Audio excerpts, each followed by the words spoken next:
¿Te sorprendió que después de tantos años de oponerse a realizarse el ADN sin condicionamientos en el Banco Nacional de Datos Genéticos, de repente Marcela y Felipe Lobre cambiaran radicalmente de actitud y pidieran inmediatamente lo antes posible hacerse ese análisis? Sí, sí, me sorprendió totalmente.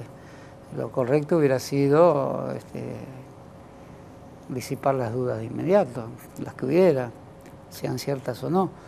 Y me baso un poco en la carta de Ernestina de Nombre, bien conocida, respecto a abrir la posibilidad de que sean hijos desaparecidos. El ADN es una comprobación científica, pero yo dije varias veces la palabra retórica, riesgo de cansar. También hay verdades que se desentrañan desde el punto de vista del modo en que se constituye un texto. Yo leo en ese texto de Ernestina de Noble, al poner la duda, si se pone la duda, efectivamente es casi un reconocimiento. De ahí que se hayan alentado todas las hipótesis que hacían de los dos chicos, hijos de desaparecidos. Esas hipótesis no se han aventado de ninguna manera, porque esto está en el campo de las posibilidades muy directas también. Por eso hay un ADN del mundo argumental también. Esa carta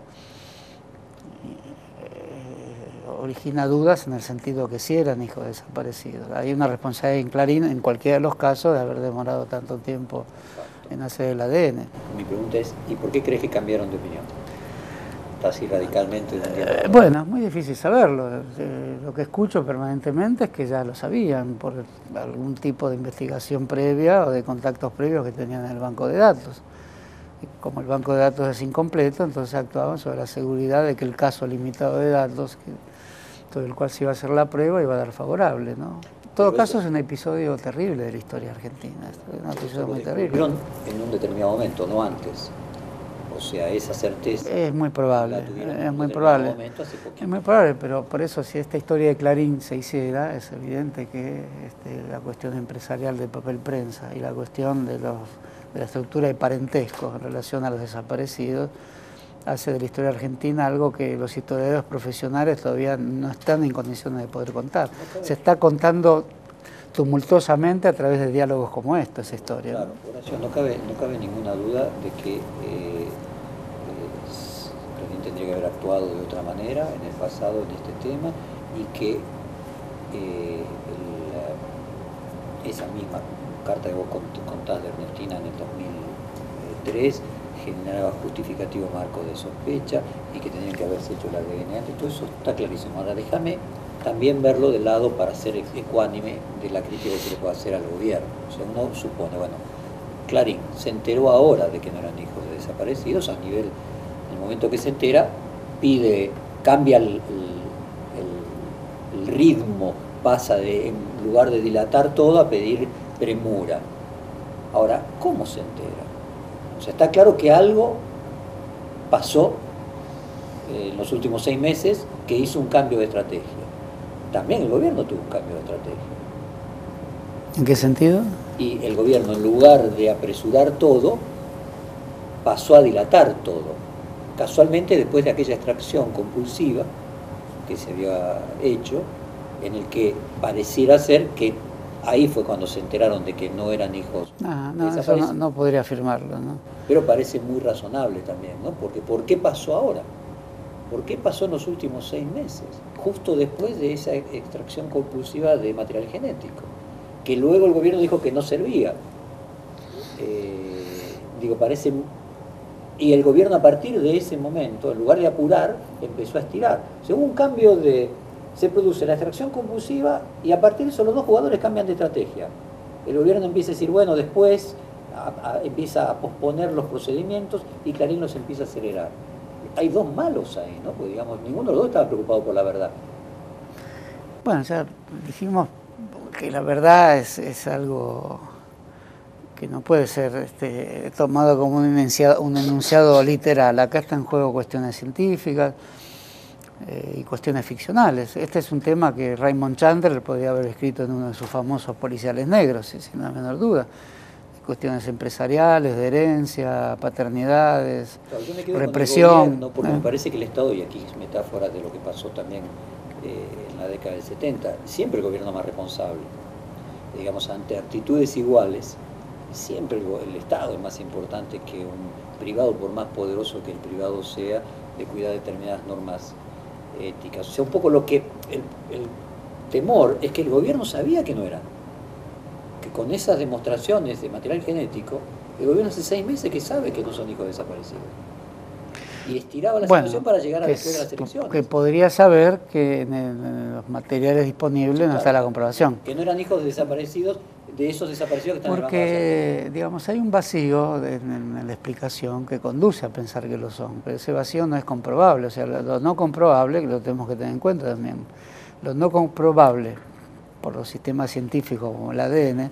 Imaginemos que la historia del siglo XIX argentino o hasta los años 60 tuviera el ADN, que hubiera sido de las grandes polémicas argentinas, de la familia de Perón, en fin. Incluso hay hipótesis en relación a que el ADN debería descubrir si San Martín era hijo de una india o no, con lo tanto cambia la interpretación de la historia argentina en relación a la presencia de los pueblos originarios en la escena más primera de la fundación de la nación. Bueno, si sacáramos el ADN, evidentemente, y si no existiera el ADN, hay conclusiones que se podrían tomar desde el punto de vista de los vacíos del texto, del enunciado. Por eso esa carta de Ernestina de Noble, el procedimiento de Clarín durante la dictadura, la formación del papel prensa pueden indicar algo en relación a esto. Solo que ahora estamos discutiendo sobre la base de una verdad que llamamos científica, que cambia toda la discusión. Pero te quiero llamar la atención de qué hubiera pasado si no hubiera existido el ADN y con esta misma discusión hecha en el año 1960, ¿no? Si la historia argentina si el drama argentino hubiera ocurrido antes de la operatividad del ADN. Ahora, el miedo a que el gobierno pueda manipular la realidad, o sea, que el Ministerio de la Verdad o el Ministerio de la Verdad finalmente sea cierto, o sea, que vos sepas de que el ADN obtenido del material genético obtenido compulsivamente indicaba que no eran hijos de nadie de los del Banco Nacional de Datos Genéticos, que el gobierno lo sabía y que ella ha dicho que las muestras no servían para que ese resultado se sepa después de las elecciones, es grave, ¿no? Eso está presuponiendo que el gobierno lo sabía. Bueno, yo creo que esto lo toma de sorpresa el gobierno, más bien, no es que no lo sabía. Me parece que es así. ¿Por qué pensás que lo sabía? Bueno, la pregunta es cómo lo supo Clarín y por qué cambió de actitud el gobierno, que veía que los abogados muy... Vos podés decir... Me recordás el libro Filosofía de la Conspiración que yo escribí y tengo que protestar diciendo, no lo sé. Yo escribí un libro con ese título para decir que esas cosas finalmente no soy yo el que las sabe, ¿no? Finalmente, a 3 años de esta batalla, con pocas consecuencias en el plano de la posición dominante de Clarín en el mundo de los medios, ¿se puede decir que Clarín es invencible, que viene ganando la batalla? Bueno, ha hecho algunos avances en los últimos tiempos. Y se notan todas las notas y evidentemente hay... esta es una historia no escrita todavía, que qué tipo de batalla, ya que la expresión aparece, está desempeñando Clarín con los medios electrónicos. Hay un discurso de la presidenta en Plaza de Mayo que enojó mucho, donde se habló de los fierros mediáticos, de los generales mediáticos, que las lógicas militares del pasado pasaban a ser lógicas comunicacionales y ahí residía el encanto de las nuevas estrategias de lucha. Bueno, algo de eso está habiendo en la Argentina y en ese sentido me parece que han aparecido, digamos, vamos a decir, en la estrategia de Clarín algunos hechos que han sido investigados por Clarín. Es un nuevo tipo de partido político que usa otro tipo de estrategias, no sé llamarlo partido político.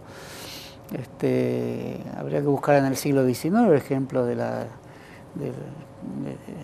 grupos carbonarios, digamos, pero que sin embargo actúan a la luz, en el mundo financiero, en el mundo comunicacional y que sin embargo tienen operaciones, estados mayores, formulaciones estratégicas, medidas tácticas, avances, retrocesos. Es una nueva visión del periodismo que evidentemente Clarín encarna.